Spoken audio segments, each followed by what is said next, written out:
All right, welcome to another deep dive. You know how much we love to pick behind the curtain here, and today we're going to do exactly that with SOS Intelligence. Oh, yeah. They're trying to make a name for themselves in this whole cybersecurity world. That's right, and we've got a whole stack of their stuff right here. Sales decks, brochures, even snuck a look at their website. The whole 9 yards, huh? Yeah. We want to see how they're presenting themselves, you know? Right. How are they trying to get people's attention? Exactly. So SOS Intelligence, they're all about this cyber threat intelligence and dark web monitoring. Yeah, they want to be like those digital detectives. Yeah, keeping businesses safe from, all the nasty surprises hiding out online. But the question is, how do they actually make sure that you're not the next headline, right? Yeah. Because we hear about these data breaches all the time. All the time, yeah. And one of the first things that jumps out from their materials is this real focus on being affordable. Yeah, that's smart. Especially when they're going after the MSSPs. Right. The Yeah. managed security service providers. Makes sense, though, right? Yeah. Why do you think that's such a smart move for them? Well, think about it. Those MSSPs work with a whole bunch of different businesses. Yeah, like tons of them. So it's like a one-stop shop. Yeah. For those businesses that maybe can't afford their own big security team. Right. They don't have the resources for a full in-house thing. Exactly. So it's a good way to get their foot in the door. I mean, they even have like a free starter plan. It was pretty interesting. Yeah, for like basic breach alerts. Almost makes you wonder what their angle is. Right. Yeah, like, are they hoping to get you hooked on the free stuff and then reel you in? Right. Or is it like a genuine attempt to make cybersecurity more accessible for everybody? Yeah, I mean, the cynic in me leans towards the first one, but I do like the idea of it being more accessible to smaller businesses who wouldn't normally have access to this kind of technology. Right. It's like that old saying, if you're not paying for the product, you are the product. Right. But hey, maybe they're trying to be the good guys. We'll see. We'll see. So, okay, they're making themselves accessible. But can they back it up, right? Can they deliver? Yeah, can they walk the walk? Because they throw around some pretty big numbers. So yeah, what kind of numbers are we talking? They say they've indexed over 8.5 billion records, Wow. issued over 63,000 customer alerts since they launched, That's a lot of alerts. and they're tracking over 4 million dark web domains. See, that's impressive right there. Yeah. 4 million dark web domains. That's a lot of data to sift through. That's what I'm thinking, right? Like, how do you actually pull useful information from that mountain of data? You've got to have some serious technology and some smarts to know what to look for. Absolutely. So it's not just about quantity. It's about the quality of that data. Yeah, being able to make sense of it all and turn it into actionable intelligence. Otherwise, it's just noise. It's just noise, Yeah. right? And they make a big point of saying they're not just, skimming the surface web. Right. Everyone does that. Yeah. They're saying they're going deep undercover. They're in these hacking forums, these dark web marketplaces. Oh, wow. They're even monitoring chat on platforms like Telegram and Discord. So they're really trying to get into those like hidden corners of the internet.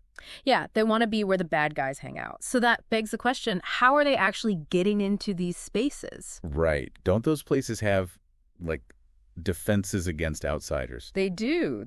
And that's where they start talking about automation. Oh, interesting. And these bespoke collection pipelines that can somehow bypass anti-bot measures. So they've got some serious tech working for them then.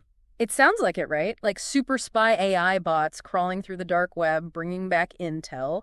But Yeah. then they also emphasize that human element. Okay, so it's not all just robots. Yeah. That makes sense, though. Yeah, why do you think that is? You need that human touch to actually understand what all that data means. Right. They say it's curated. Yeah, that's the key word right there. So it's not just like data dumping on their clients. Nope. Someone's actually looking at it, making sense of it. Yeah. They're saying it's actionable intelligence, which means there's actual humans, analysts who are interpreting all that data. It's like having a translator for the digital world, right? You need someone who can speak both languages, tech and human. Absolutely. And that context is key, right? It's the difference between seeing a bunch of usernames and passwords being traded online and understanding that your company's data is part of that breach. Oh, yeah. Big difference. One is just data points. The other is, oh, crap, we've got a problem. Right. And that's where they really try to show their value, I think. They've got some interesting examples in their materials. One of them is about this fintech customer who got an alert about a data breach, but it involved one of their suppliers. Also, it wasn't even their own systems that were breached. Right. And here's the kicker. They got this alert 2 days before the supplier even told them about the breach. Wow. That's some serious heads-up action right there. Right. Talk about early warning. That could be so valuable. But what did the company actually do with that information? Did they just, like, sit on it? Well, according to their little story, they were able to jump into action right away, started protecting their systems, basically trying to isolate the potential threat. So they basically stopped a domino effect from happening. Yeah, that's a great example of how this proactive monitoring can really pay off. It's not just about having more information, it's about being able to act on it. And they're trying to show they can work with all sorts of different organizations, not just these big corporations. Right, because cybersecurity is for everyone. Exactly. They work with groups like JISC. It's this UK education and technology organization. They help protect a whole network of schools and universities. Oh, wow. That's a lot of responsibility. Yeah. Think of all the data and systems that need protecting in a place like that. Yeah, it's a big target for anyone looking to cause trouble. So we've got a company, they've got big claims, they've got technology, they're talking about this human element. The big question is, does it actually work? Right, that's what we need to figure out. We've seen the marketing, the numbers, the stories they're telling. Now let's get into the details, the nitty-gritty of how they actually do what they claim to do. Right, let's crack this thing open and see what's really going on inside SOS Intelligence. Let's get into it. Okay, so we talked about all these different sources they're pulling data from, right? Like dark web marketplaces, hacking forums. Yeah, even those chat platforms, Telegram and Discord, it's a lot. Right, so how do they even keep up with all that? How do they not just drown in information? Yeah, because it seems overwhelming, to say the least. They keep mentioning these bespoke collection pipelines, whatever that means. Well, it sounds fancy.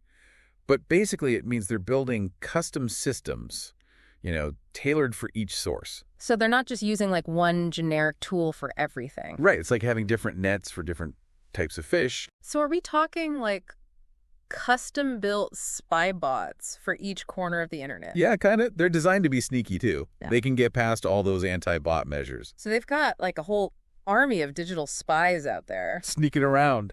bringing back secrets. But how do they know they're bringing back good intel? I mean, we're talking about like the shadiest parts of the internet. Yeah, anyone can post anything online, right? So how do they know what to trust? Exactly. That's where the human element comes in again. They have a team of analysts who actually vet all this data. So it's not just like robot says this, so it must be true. No. Humans are still in the loop. Good. Because I was starting to worry it was all algorithms and AI making decisions. Yeah, but you need that human intuition.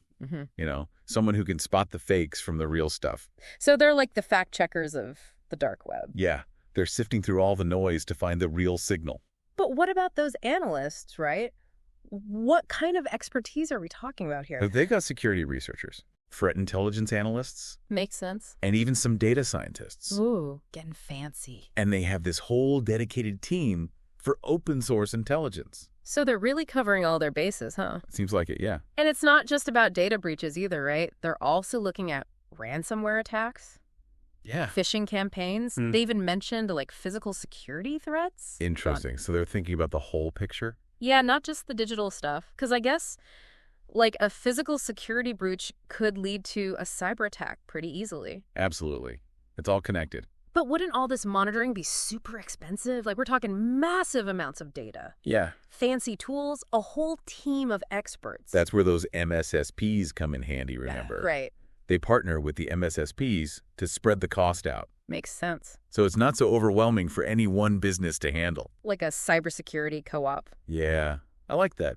Everyone chips in and benefits from the shared knowledge. But if they're focusing so much on MSSPs, are they losing something along the way? I mean, are they simplifying things too much to reach a bigger audience? That's a good question. It's always a trade-off, right? You try to do too much and you end up doing nothing well. Right. So maybe they're focusing on what they do best The core stuff. and leaving the really specialized stuff to, like, the niche players. So the question is, are they delivering on that core promise? Right, to give their clients the information they actually need to stay safe.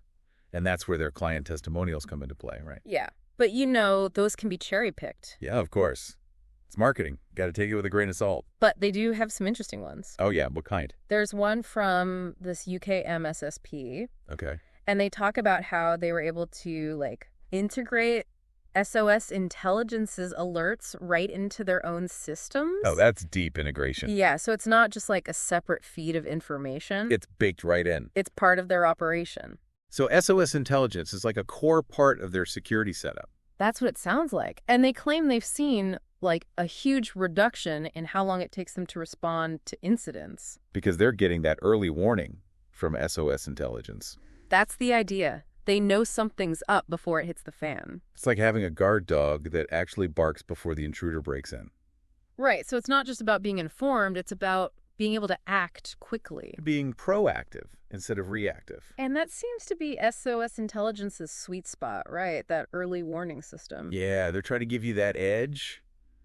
But we still haven't really talked about the analysts, right? Yeah, they keep mentioning them, but are they actually doing anything useful? Well, that's where the whole actionable intelligence thing comes in. It's not just about giving you raw data. It's about giving you insights. Okay, so it's not just, hey, we found your data on the dark web, good luck with that. Exactly. They're trying to give you concrete steps to take. So like actual advice on what to do next? That's what they claim anyway. Okay, so they're not just pointing out problems. They're trying to help you solve them. And they've got a good example of this. There's a case study about a nonprofit organization. Oh, interesting. They were targeted in a phishing campaign. Nasty. Yeah, really sophisticated one. But SOS Intelligence, they were able to identify the phishing emails, Okay. trace them back to the source. That's your business. And they gave the organization, like, detailed information about the attackers. So they basically help them catch the bad guys. It's more like they helped them understand the bad guys, their tactics, how they operate. So they can prevent future attacks. Exactly. It's like turning a bad situation into a learning opportunity. Yes. So they're not just putting out fires. They're teaching people how to prevent fires. And that's the difference between just a data breach monitoring service and a true intelligence partner. Right? Yeah, that's a good point. It's like they're invested in their client's success. Which brings us back to this idea of democratizing cybersecurity. Right, making it available to everyone, not just the big players. But is that really happening? Is this just marketing fluff? Or are they genuinely trying to make the digital world a safer place? I mean, it's a pretty bold statement, right? To say you're democratizing cybersecurity. It sounds good. Yeah, it does. But can they actually pull it off? That's what we want to know. And I'm especially curious about that free starter plan they keep talking about. Right, the one for basic breach alerts. Yeah. Is it legit or is it just a way to, like, lure people in? Could be both.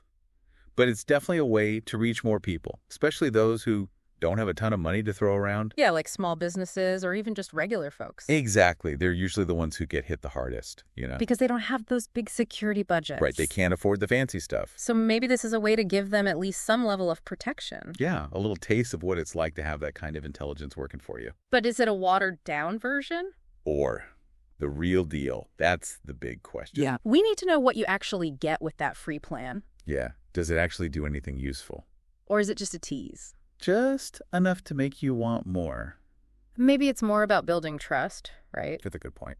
Like, if you can see it working, even on a small scale, you might be more willing to pay for the full version. People are skeptical these days. For good reason. You're handing over sensitive information to these companies. You got to make sure you can trust them. But even if it's free, there's still the question of, can people actually use it? Right. Can your grandma figure out how to set it up? Exactly. It needs to be user-friendly. So even if you're not a tech expert, you can still understand what it's telling you. And actually do something about it. Like clear dashboards, easy to read alerts. Maybe even some step-by-step instructions on what to do if you get a warning. Right.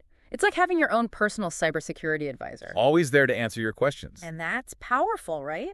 Yeah, it gives people a sense of control.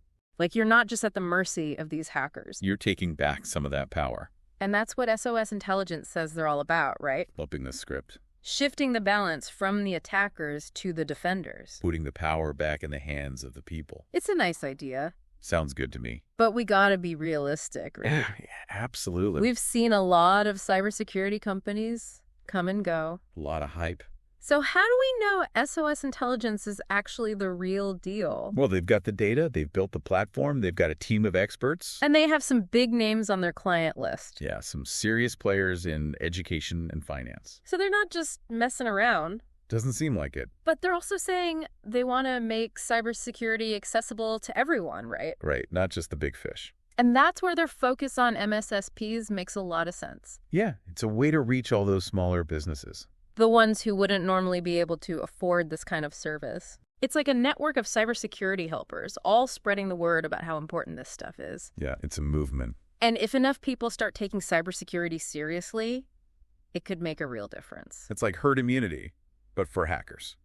I like that. The more people who are protected, the less likely it is for those threats to spread. Yeah, we all got to do our part. So it's not just about protecting yourself, it's about protecting everyone. We're all in this together. So what's the big takeaway here? What should our listener be thinking about after this deep dive? Cybersecurity is not just a nice to have anymore.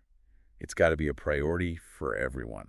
And SOS Intelligence is trying to make it easier for people to get that protection. No matter how big or small you are. They're working with those MSSPs, and they've got that free starter plan. So there's no excuse not to at least check it out. See what it's all about. Because you never know, it could be the thing that saves you from a major headache down the road.